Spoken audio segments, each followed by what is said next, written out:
Hello, friends, and welcome to Figure Study, where at long last I have finally gotten my hands on Reveal the Shield Jazz.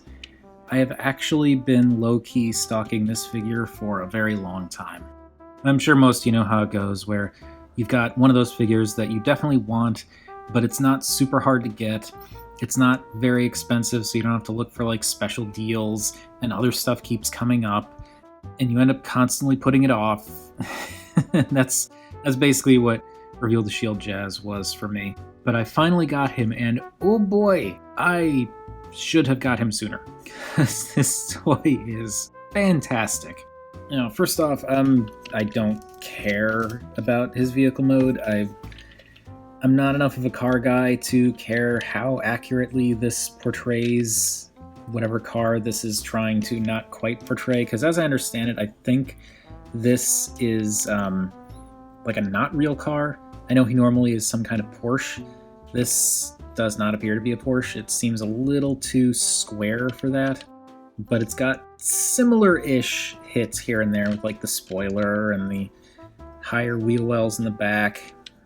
The way it kind of flares out a little bit, not as pronounced, but flares out a little bit back there. The front, the kind of slope, sort of puffiness out there, it hits similar notes.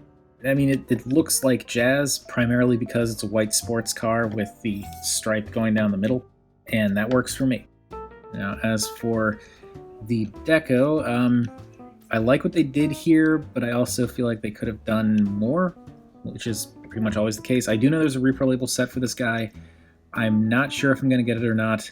I say as I know I probably am. But as far as the deco goes, there are certain things I kind of wish were handled a little bit differently. And I know the repro label set addresses some of that, but then there are other things that it doesn't quite address. Like, for one thing, this red line going around the front here, whether or not it's accurate, I do kind of wish that it continued along here, because it just seems like it should. As I said, that may not be the intended, that may not be accurate, but it just looks like it should to me. The red and blue here feels like it should continue on this way a little bit more, possibly even going over this wheel well. Also, the red and blue along the top, because it's a wider stripe in both cases, the colors work pretty well together. Here, because it's thinner, they kind of bleed together a little bit more, and that blue almost seems a little bit lighter than that blue.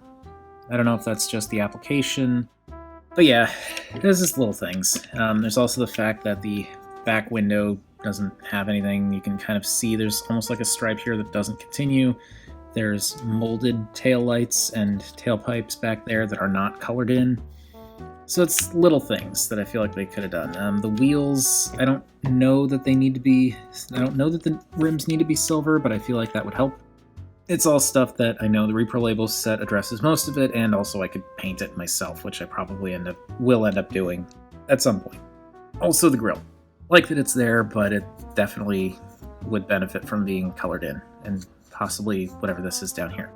As for the details themselves, I like the fact that the front and side windows are all uniform, in that they're this blue translucent plastic. But then you've got the back windshield just kind of left as it is. But it doesn't bother me as much here because the spoiler kind of covers most of it.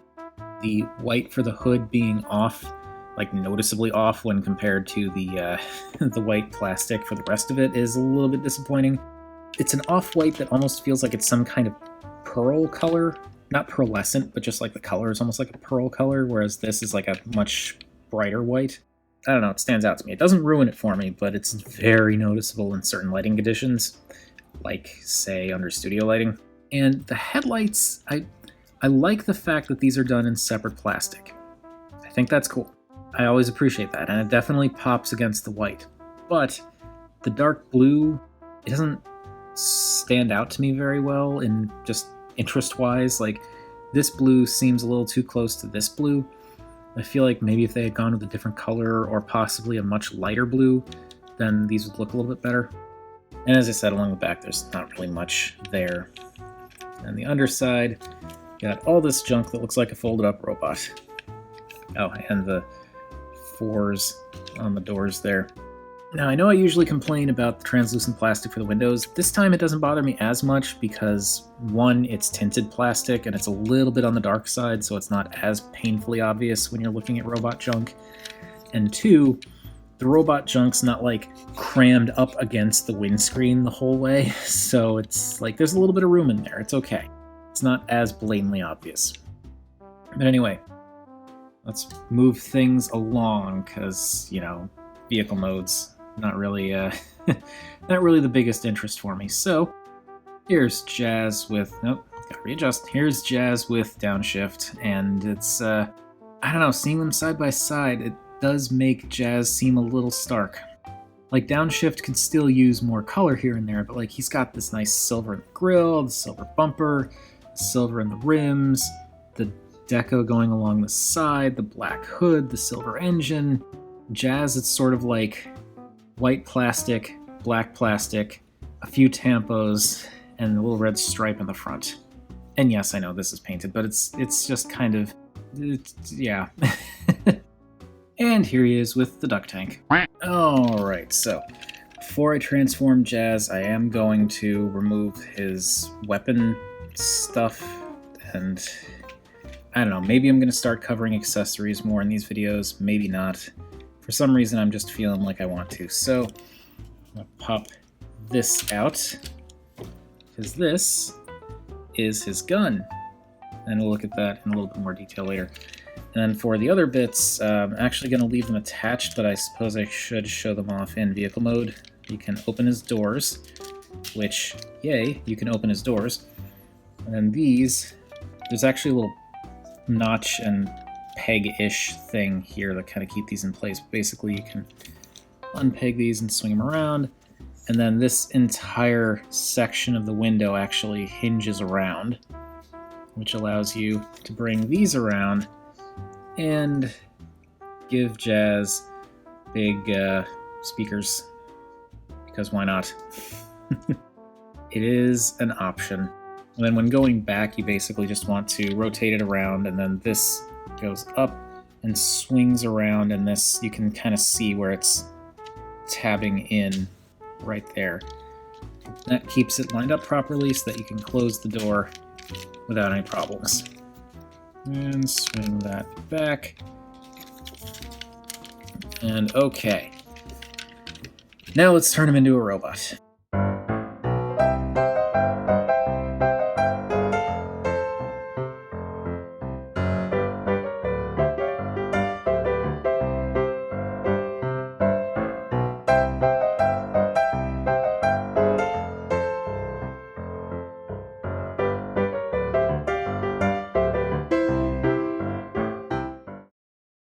And here we have revealed the shield Jazz in his robot mode. And right up front, I'm going to say it is a little disappointing that, again, the paint is very sparse here. Really, of the newly revealed stuff, the only paint is the silver for his face. That's kinda lame. There's some nice detailing here.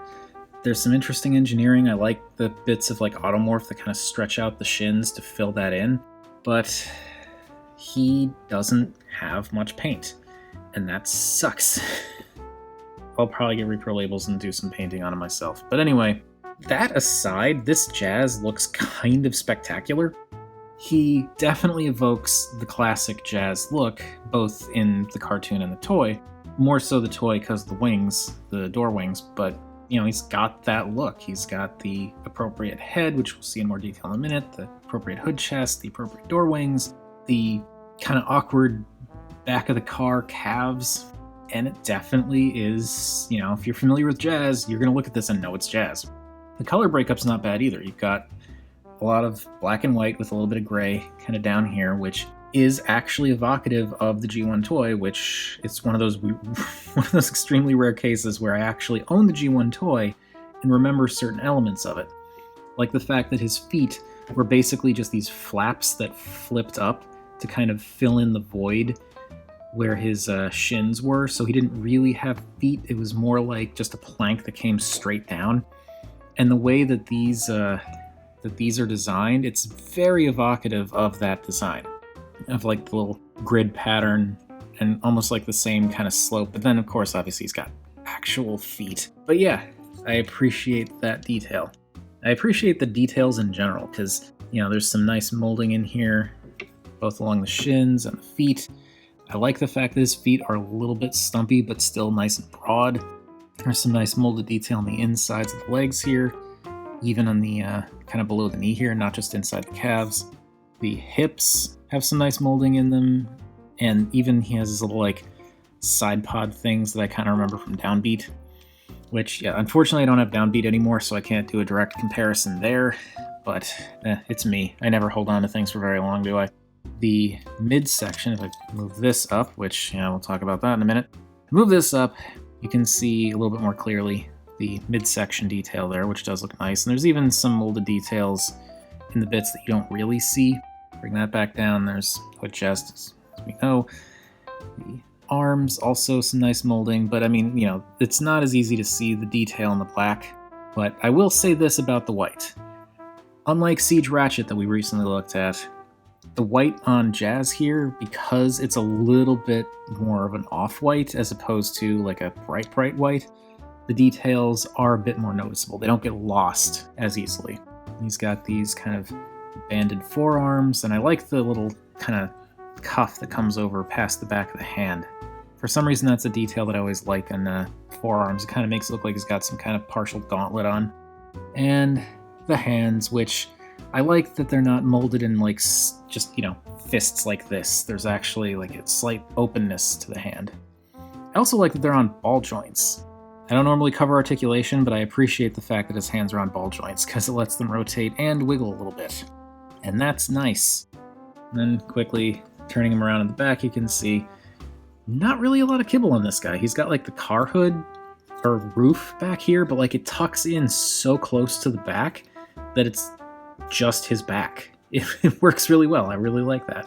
And then on the insides of the doors, we even have a little bit of mold detail in addition to the speakers, which we'll talk about in a bit. Now, before we get to the head, there is also this little plank that the head sits on that has some nice detailing on it. And then there's the head itself, which is that is Jazz. That is super Jazz.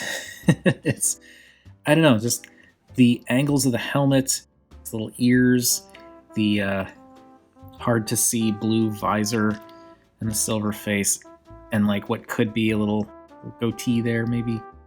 It all is very Jazz to me. What is unfortunate though is that visor, because this is an issue that I have with some figures with light piping. The light piping's not great. I might unscrew this so that I can take out the piping block and paint it like maybe a light blue or something like that so that it stands out a lot better. We'll see. And if I do that, it will be in a future video.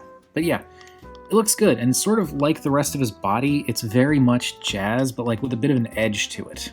Both in terms of the detailed molding and the fact that it's got just kind of like slightly harsher angles to it, slightly different proportions that kind of make him look like he's definitely Jazz, but you still do not want to mess with this guy. And then of course, if you want, you can do the speaker thing and unpeg those and bring them around and give him speakers on his door wings. I'm sure there are people that are super into this. I am not. So we'll just remove these because you can do that. They're actually on clips. I believe these are the 3mm clips that were super popular for like the movie toys and stuff. And we'll move him off to the side so that he doesn't mess with my focus. And looking at the speakers. While I'm not a fan of the speakers, and I've never really been a fan of those as an accessory for Jazz, I gotta admit, these look good. Like, the molding is really nice. The silver for the actual, like, sound-producing parts of the speakers looks great, especially on the black here. These look really, really good. I'm just not fond of them as an accessory in general.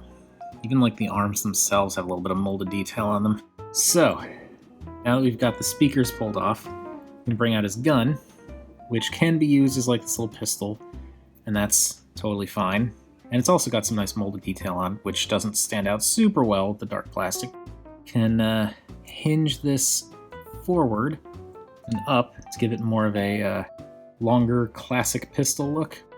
Then we can take these things, and they will clip onto the sides of the barrel here, and then they swing around, and there's a little notch.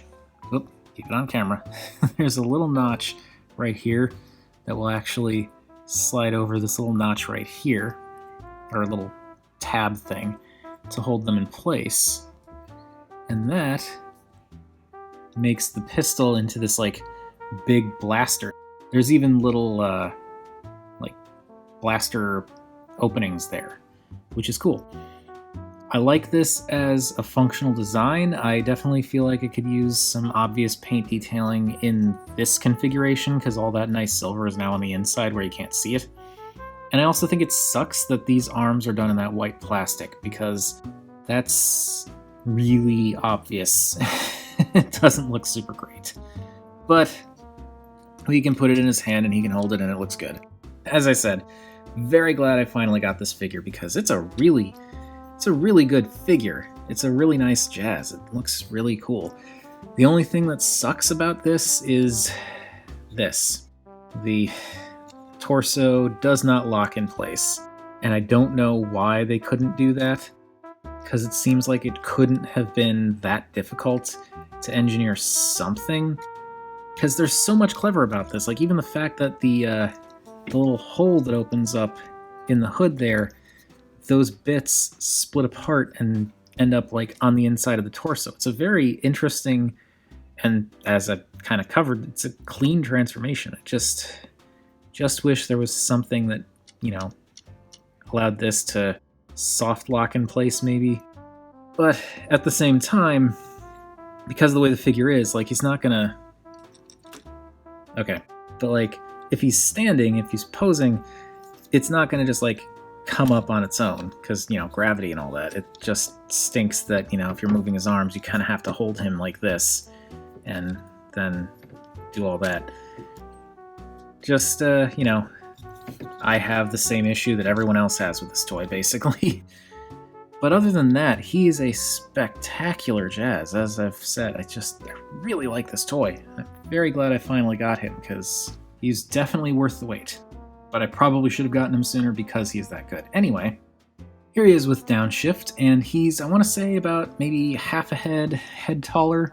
It doesn't seem like much, but his vehicle mode looked distinctly smaller than downshift's vehicle mode. But his robot mode, the proportions are a lot nicer, the distribution of parts is a lot better. He still has the front of the car as the chest, but like it's, you know, it's more proportionally, it works better. Like if you look at him like this, like that is a serious shelf sticking out of his chest there.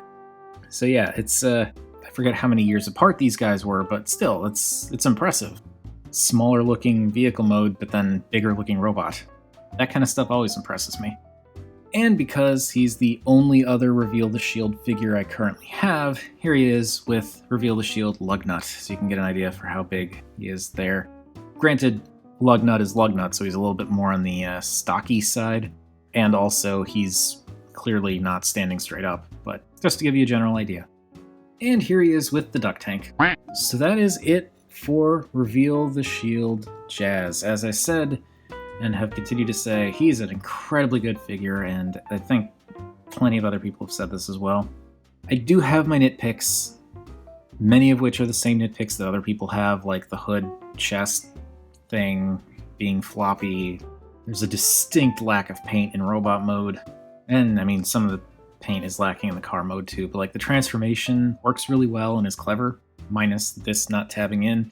The accessories are nice, and I like the fact that not only do you have multiple options in how you use the accessories if you want to use them, because the pistol itself has 3 different configurations.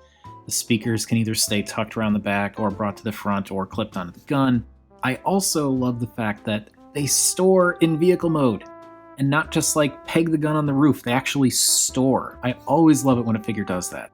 And admittedly, I am late to the party on this, but I am glad I finally made it to the party.